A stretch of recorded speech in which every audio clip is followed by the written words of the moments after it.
ចរួងបានជួបអូនស្រីនឹងព្រះមេថ្លៃសំដូចប្រាថ្នា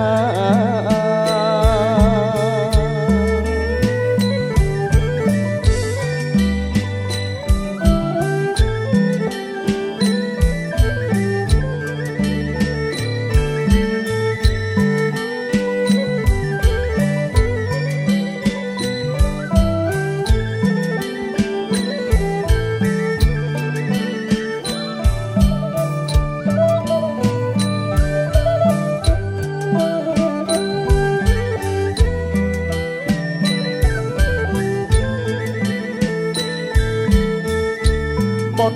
ត្រូវរងគ្រោះរងល្បិចពីខ្សាត់លើត្រាបុតត្រូវរងគ្រោះរងល្បិចពីខ្សាត់លើត្រាកលលបលួចខោហា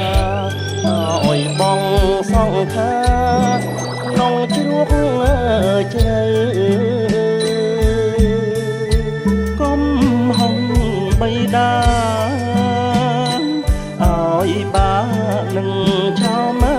ឆ្លើកុំហុងបៃតា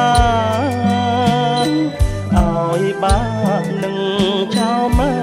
ឆ្លើក្របប្រាស់ណាយនេះរៀងទៅរួមក្តីល្ងងខ្លៅឥតពិចារណាសេនាចាប់ពួកគេទាំងអស់នេះយកទៅដាក់ក្នុងមន្ទីរឃុំឃាំងរង